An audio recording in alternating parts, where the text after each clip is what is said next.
আসসালামু আলাইকুম বন্ধুরা, আজকে আপনাদেরকে দেখাবো জর্জেট থ্রি পিস কাটিং সঠিক নিয়মে খুব সহজ করে শিখিয়ে দেব। আজকের এই ভিডিওটি দেখার পর আপনারা জর্জেট কাপড় কিভাবে কাটিং করতে হয় সঠিক নিয়মে খুব সহজে আপনারা শিখে যাবেন। তাহলে চলুন কিভাবে জর্জেট কামিজ কাটিং করতে হয় শিখে নেই।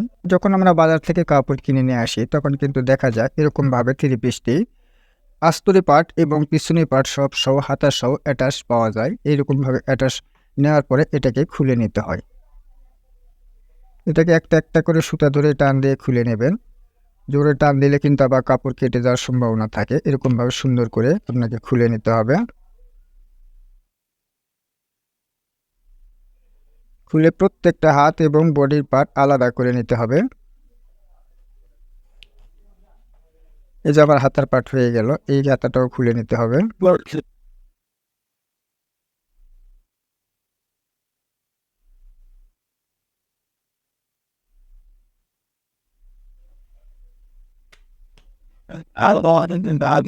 দেখুন ঠিক এরকমভাবে সুন্দর করে আলাদা করে নিতে হবে। এর মধ্যে দেখুন এখানে আমার কিন্তু সামনা পার্ট এবং পিছনে পার্ট দু পার্টই কিন্তু রয়েছে। এটা আমাদের পিছনে পার্ট, এটাও সামনা পার্ট এবং এটা আমাদের আস্তরের কাপড় এবং এটা আমাদের হাতার পার্ট। এরকমভাবে এক সুন্দর করে কাপড়টিকে খুলে নিয়ে ভাঁজ করে রেখে দিতে হবে। এটা হচ্ছে হাতার পার্ট। নেওয়ার পরে এই ভাঁজটা দিয়ে এই কাপড়টাকে এখানে রেখে দিতে হবে। এরপর দেখুন এটা আমাদের আস্তরের কাপড়। প্রথমে দেখুন সামনা পার্ট কীরকমভাবে আসে দেখুন। উপরে কিন্তু আমাদের গলা নেয় আর নিচে আমাদের ডিজাইন রয়েছে, আর উপরে ডিজাইন কিন্তু নেই। এই অবস্থায় যখন থাকবে তখন আপনারা এই কাপড়টাকে মাঝখানে ভাঁজ দিয়ে নিতে হবে। এবং যখন আমরা মাপ অনুযায়ী কাটিং করবে, সাধারণত থ্রি পিস অনেক বড় হয়ে থাকে। যখন বড় হয়ে যায় তখন কিন্তু আমাদের নিচে অথবা উপরে যে কোনো এক পাশে খুলে নিয়ে আমাদের এটাকে ছোট করে নিতে হবে। তা আমার যেহেতু নিচে ডিজাইন আছে আর উপরে ডিজাইন নেই, এই জন্য আমাদের যা করতে হবে উপরে থেকে আমাদের কেটে বাদ দিতে হবে। এর জন্য আমি দেখুন প্রথমে মাঝখানে একটা ভাঁজ দিয়ে কাপড়টাকে দুই পাট করে নিচ্ছি। এরকমভাবে সুন্দর করে ভাঁজ দিয়ে নেওয়ার পরে এটাকে রেখে দিতে হবে। এই সামনা পাটটা রেখে দিতে হবে। এখন পিছনের পাটটা একইভাবে ভাঁজ করে নিতে হবে। পিছনের পাট আমাদের নিচে কিন্তু একটু ডিজাইন রয়েছে, উপরে কিন্তু আমাদের প্লেন, একদম প্লেন। এটাকে এরকমভাবে ভাঁজ করে নিতে হবে। ঠিক এরকমভাবে ভাঁজ করে নেওয়ার পর এটাকেও সুন্দরভাবে রেখে দিতে হবে। এরপরে আমাদের এটা হচ্ছে আস্তরের পাট। আস্তরের পাটটাও কিন্তু আমরা একইভাবে দেখুন আস্তরের পাট কীভাবে ভাঁজ করতে হবে। এই যে কাপড়টাকে এক পাট করে মেলায় নিতে হবে। মেলায় নেওয়ার পর কাপড় কোথাও কুচি কাজ থাকলে সেগুলি দেখে নিতে হবে। এবং নেওয়ার পর দেখুন এই যে কাপড়টা রয়ে গেলো, এই কাপড়টাকে এখানে একটা ভাঁজ করে নিতে হবে। মাঝখানে ভাঁজ করে দিয়ে দুপাট হয়ে গেল। দুপাট সমান করে নিতে হবে। এই সমান করে নেওয়ার পর এই যে কাপড়টা রয়ে গেল, এই যে সমান করে নিলাম, দেখুন সুন্দরভাবে সমান করে নিলাম। নেওয়ার পরে এরকমভাবে আরেকটি ভাঁজ দিয়ে চার পাট করে নিতে হবে।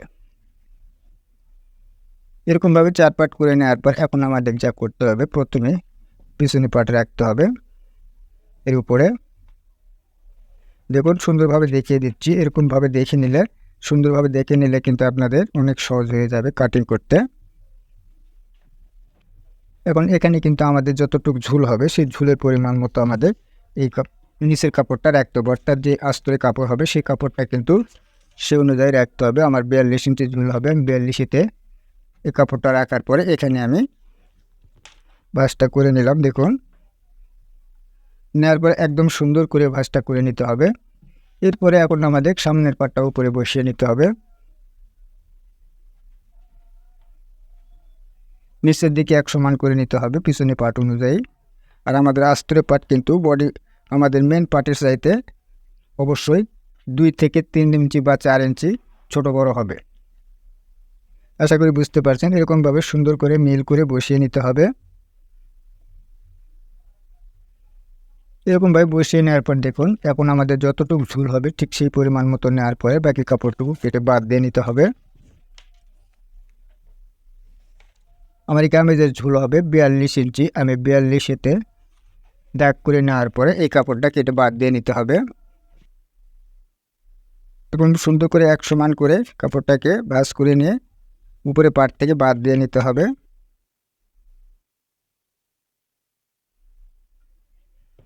যেখানে বাদ দিয়ে নেওয়ার পর এখন আমাদের মেন যে ঝুলের মাপ নিতে হবে।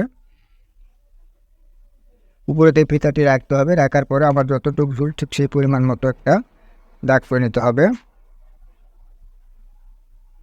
এখন এই দাগ থেকে দেখুন, এখন যে আমাদের কামিজের যে মাপ রয়েছে মাপ অনুযায়ী এটাকে কেটে নিতে হবে।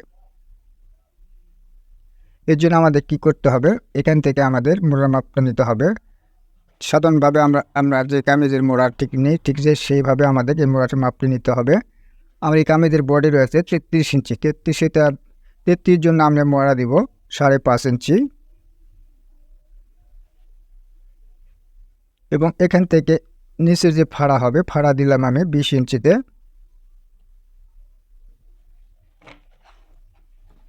দাগ অবশ্যই দেখতে পাচ্ছেন না, কিন্তু দাগটা পূর্ণ চক দিয়ে নিচ্ছি।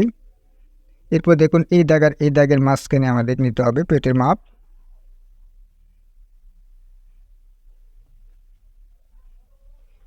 এই কাপড়টা কিন্তু আপনারা স্কেল দিয়ে দাগ দিতে পারবেন না, এর জন্য আমাদের চক দিয়ে দাগ দিতে হবে। এরপরে মেজারমেন্ট অনুযায়ী ঠিক এই মাথাটা সমান করে নিতে হবে। সমান করে নেওয়ার পর মেজারমেন্ট অনুযায়ী মাপ করে নিতে হবে। আর আমার এই কামিজের বডি রয়েছে 3 ইঞ্চি, বডির জন্য শোল্ডার দিতে হবে 6.25 ইঞ্চিতে। এবং বডি রয়েছে 33 বডির জন্য 33কে 4 ভাগ করে নিতে হবে। 33কে 4 ভাগ করলে হয় 1.8, এখান থেকে 1.8 নিতে হবে এবং সেলাই মার্জিন নিতে হবে। কোমর রয়েছে আমার 30 ইঞ্চি, 30কে 4 ভাগ করে 1 ভাগ নিতে হবে। 30কে 4 ভাগ করলে হয় 7.5, এখানে 7.5 নিতে হবে। সেলাই মার্জিন নিয়ে নিতে হবে। হিপের মাপ রয়েছে আমার 32 ইঞ্চি, 32কে 4 ভাগ করলে হয় 8 ইঞ্চি, 8 ইঞ্চি নিতে হবে। এখানে সেলাই মার্জিন নিয়ে নিতে হবে। এবং নিচের ঘের, কামিজের নিচের ঘের আমি দিব 22 ইঞ্চি, 22এতে মার্ক করে নিচ্ছি এবং সেলাই মার্জিন নিয়ে নিতে হবে। নেওয়ার পর দেখুন এই দাগ থেকে আমাদেরকে নিচের দাগটা করে নিতে হবে। এটা কিন্তু আপনাকে হাতেই করে নিতে হবে, কেননা এখানে কিন্তু আমাদের স্কেল হবে না, যার জন্য প্রত্যেকটা দাগ আমাদের হাতেই সুন্দর করে নিতে হবে। ঠিক এরকমভাবে করে নেওয়ার পর দেখুন এই কামিজের গলা দিব গোল গলার জন্য গলার পাশে কত ইঞ্চি নিতে হবে। গোল গলার জন্য 33 বডির জন্য গলার পাশে নিতে হবে 2.25 ইঞ্চি, 2.25-তে মার্ক করে নিচ্ছি। এবং গলার ডিপ দিতে হবে, গোল গলা যেহেতু 4.5 ইঞ্চি দিতে হবে। নেওয়ার পরে এখানে আমি কত দিয়েছি দেখুন, এখানে 2.25 দিয়েছি, এখানে 2.25 হবে। দিয়ে সুন্দর করে গোল গলা করে নিতে হবে। ঠিক দেখুন এ পর্যায়ে কিন্তু আমার মার একটু হয়ে গেলে এখন এই পর্যায়ে কেটে নিতে হবে।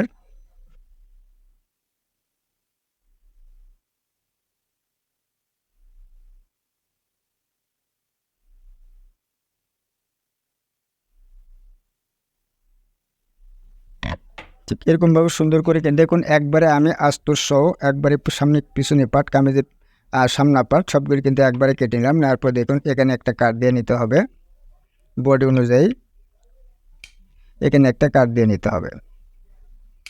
তাহলে দেখুন এখন সুন্দরভাবে কিন্তু আমাদের 4 পার্টই কাটা হয়ে গেল, সামনা পাট পিছনে পাট এবং আমাদের আস্তরের পাট সবগুলি কিন্তু একসঙ্গে কাটিং হয়ে গেল। দেখুন এখানে আমার আস্তরের পাটটা কিন্তু আমার 4 ইঞ্চি শর্ট রয়েছে, 4 ইঞ্চি বা 3 ইঞ্চি এরকমভাবে শর্ট থাকলেই সুন্দর হবে, একবারে সমান করে নেবেন না।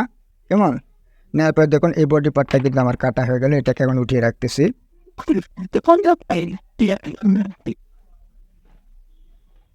এখন আমাদের হাতার পাট কাটিং করতে হবে। হাতার পাট কাটার জন্য দেখুন এই যে কাপড়টাকে আমি সুন্দরভাবে গুছিয়ে নিয়েছি। ঠিক এভাবে গুছিয়ে নেওয়ার পর এখন আমাদের কি করতে হবে, এই কাপড়টাকে উপর মাঝখানে একটা ভাঁজ করে নিতে হবে।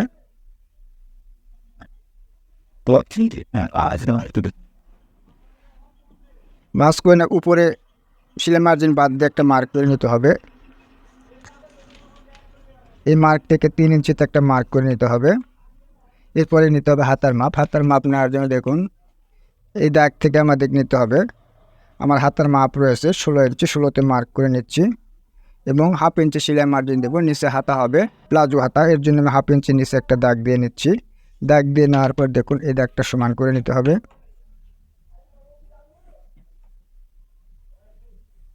স্কেল দিয়ে কিন্তু সুন্দর হবে না, এটাকে হাতেই করে নিতে হবে। 33 বডির জন্য আর্মহোল আমরা কত ইঞ্চি নেব, 33 বডির জন্য আর্মহোল নিতে হবে 6.5 ইঞ্চি। এটা প্লাজো হাতা হবে, কাপড় যতটুকু আমার রয়েছে ঠিক সে পুরো কাপড়টা আমি দিয়ে দিচ্ছি। দেওয়ার পর দেখুন এই পাট কিন্তু আমাদের সোজা পাট। এখান থেকে আমাদের কি করতে হবে, উপরে 1 ইঞ্চি উপরে একটা দাগ করে নিতে হবে। নেওয়ার পর এই দাগটাকে সুন্দর করে এরকমভাবে নিতে হবে। নেওয়ার পরে দেখুন এখান থেকে কিন্তু আমাদের এটা কিন্তু স্কেল দিয়ে হবে না, হাতে সুন্দর করে শেপ করে নিতে হবে। এরকমভাবে শেপ করে নেওয়ার পর এটাকে কেটে নিতে হবে। দেখুন মোড়াটা একটু হাতে করে নিচ্ছি, নেওয়ার পর এটাকে সুন্দরভাবে কেটে নিতে হবে।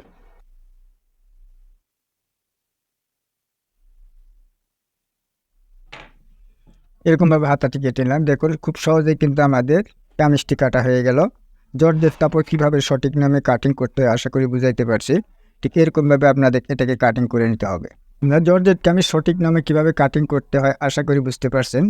ভিডিওটি দেখার পর যদি এতটুকু ভালো লেগে থাকে তাহলে অবশ্যই ভিডিওতে একটা লাইক দিতে ভুলবেন না। চাইলে নতুন হয়ে থাকলে চ্যানেলটিকে সাবস্ক্রাইব করে পাশে টাকা বেল বাটনটি অন করে দেবেন। বন্ধুরা ভিডিওটি আজ এ পর্যন্তই। আল্লাহ হাফেজ।